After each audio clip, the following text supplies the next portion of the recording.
What you gonna do?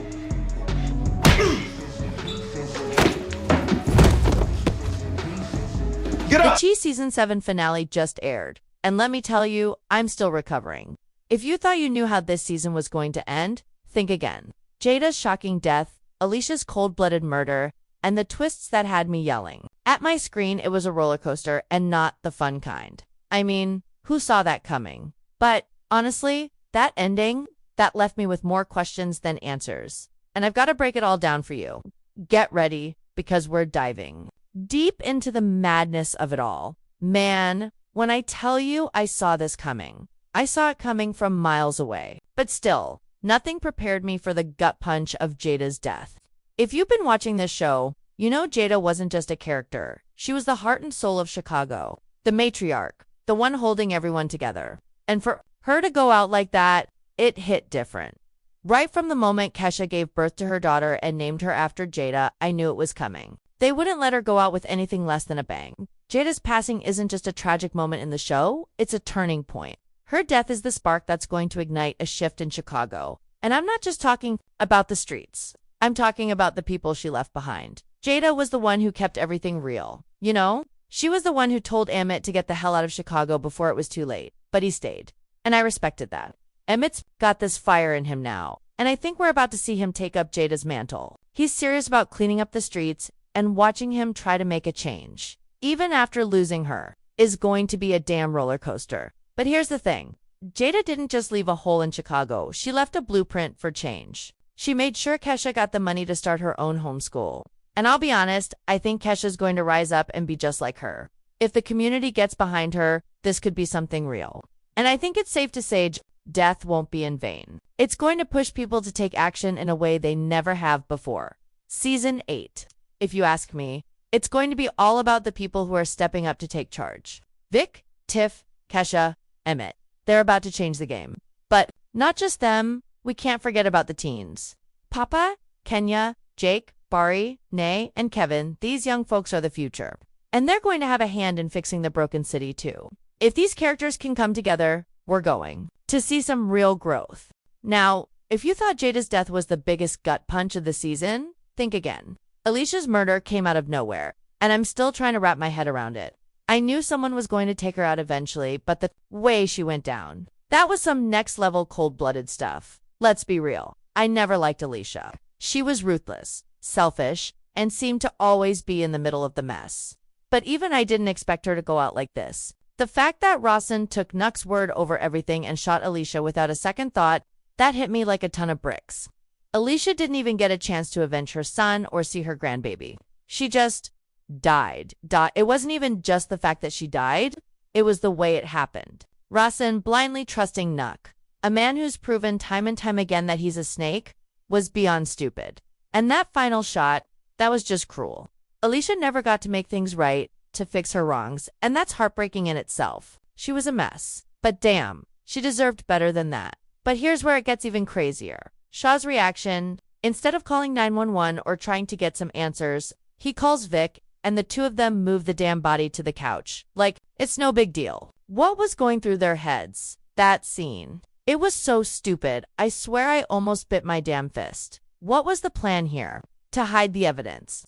Did they think they could just cover it all up and walk away free? And then, of course, the cops show up at the end. Shaw and Vic out there, with blood on their hands, literally, and trying to explain themselves. I couldn't, the whole thing didn't make sense. It was like a bad crime movie where the characters make dumb decisions just to push the plot forward. And it's not like I don't get it. The writers needed to keep the drama going. But come on, it felt rushed, messy, and kind of unnecessary. But here's the kicker. Somehow, Shaw and Vic have alibis, so they're in the clear. That's right. These two idiots are going to get away with murder. That's the kind of wild stuff we're dealing with in the Chi. But who's the one who called the cops? My guess, it's Tiff. She was worried about Alicia and knew about the robbery. But here's the real question. Why the hell didn't Tiff know Nuck was the one who killed her baby daddy? That's a loose end that's going to need tying up. And I'm sure it'll come crashing down sooner or later. Tiff's been through it this season, hasn't she? She gave birth in an elevator, no one there but Vic. No mama, no family. Meanwhile, Kesha had this peaceful, beautiful birth. Tiff, pure trauma. And now, With Alicia gone and all that money in her hands, what's she going to do with it? Well, she'll use it to get revenge on Nuck. Will she shut down the shroom business and try to turn things around? Or will she just keep spiraling down a path of self-destruction? Let's talk about Reej for a second, because I'm not gonna lie, this man had me shook in the finale. This dude did a complete 180 and I wasn't ready for it. At first I thought he was just some guy caught in the middle of a dangerous game, trying to make it through the season. But by the end of episode 12, I can't tell if he's playing chess or just making it up as he goes along. The first Reej forgiving Candace. I did not see that coming. I mean, after everything that went down between them, it felt like there was no way he was going to let her back into his life, but he did. He forgave her.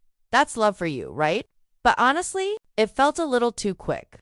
It almost made me think there's more going on with Reej than we're seeing on the surface. Could he be using Candace for something? Or does he truly just want to move forward with her? Either way, it makes me wonder where his loyalties really lie. But here's the part that really threw me off.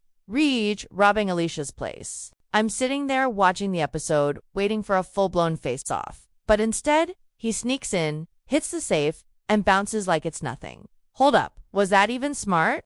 Alicia's house was stacked with cash, jewels, and all kinds of expensive stuff. And I know she wasn't about to let anyone walk out of there without some serious consequences. I guess Reej thought he was slick, but was it really worth it? The whole scene was suspiciously smooth, almost too smooth. Here's what I'm thinking: Alicia was loaded, right?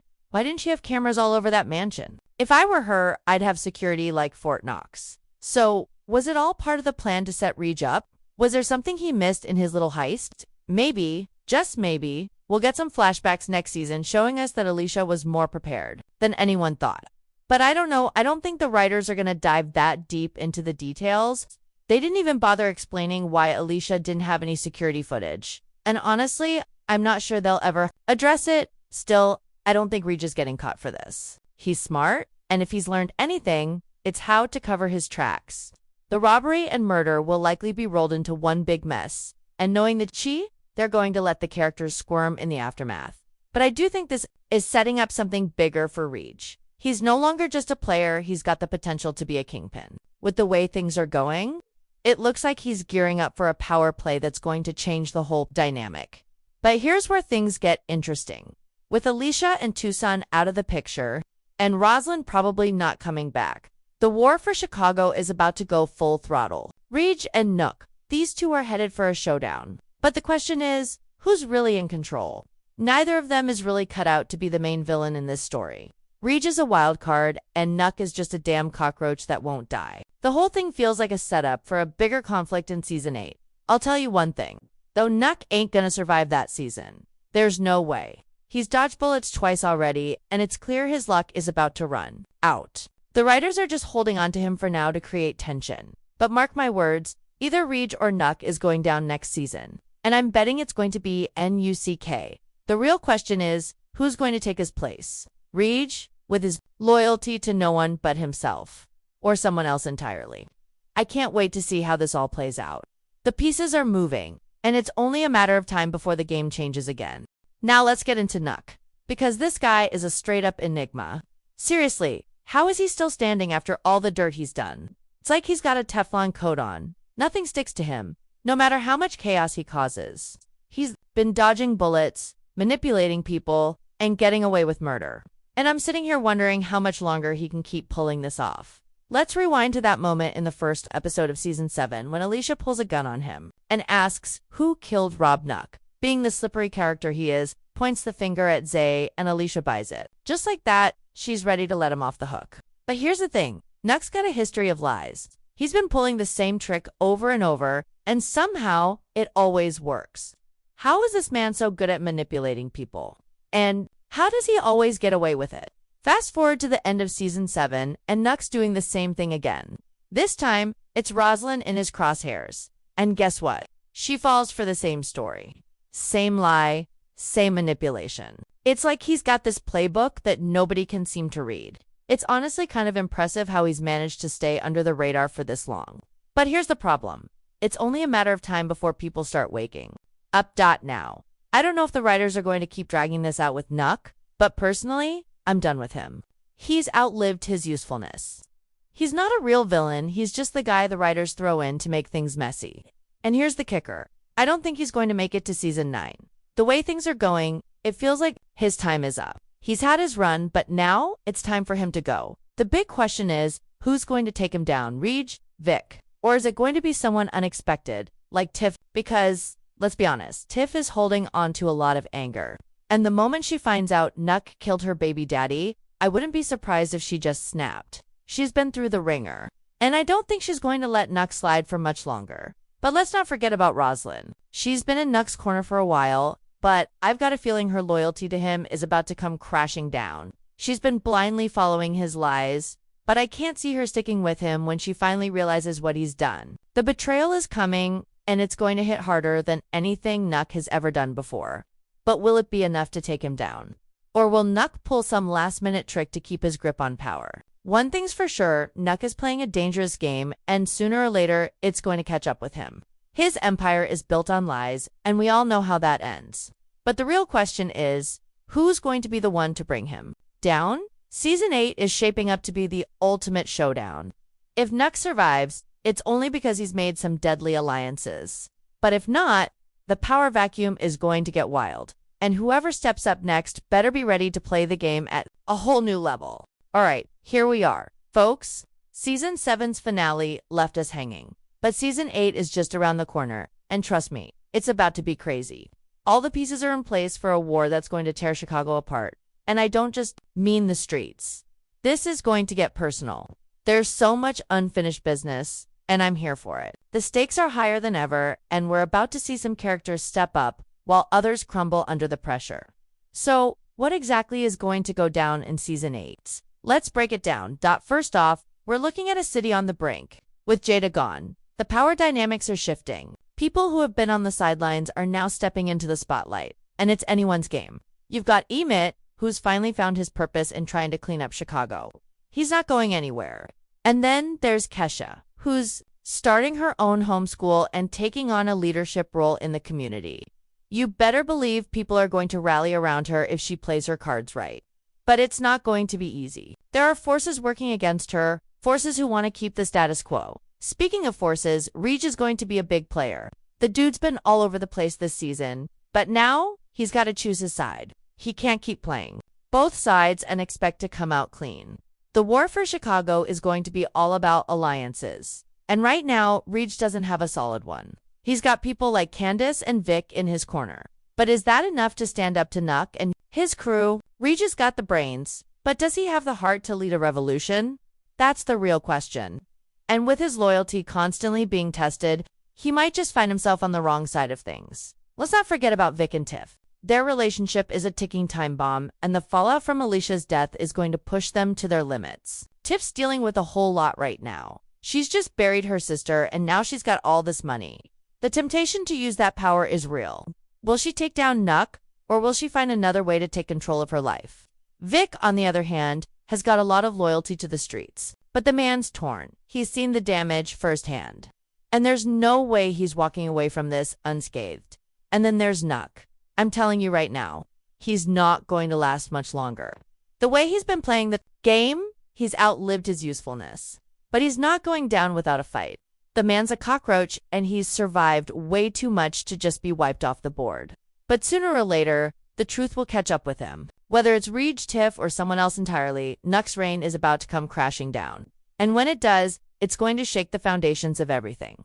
Who's going to fill the power vacuum? One thing's for sure. Season 8 is going to be a battlefield. We've got new alliances forming, old wounds opening up, and everyone trying to carve out their piece of the city. Chicago's future, it's not looking great. But hey, we've still got hope. The next season will see characters rise to the occasion, and some will fall hard. But who will come out on top? Who will be left standing when the dust settles? That's the million-dollar question. The Chi has always been about survival. But now, it's about something more. Redemption, power, and legacy. The streets are calling for change, and there are people willing to fight for it. But change isn't pretty, it's messy, it's bloody, and it's going to get ugly. So buckle up, because Season 8 is going to be a ride like no other. Let's just hope, when it's all said and done, we can finally see who's going to take control and change Chicago for good.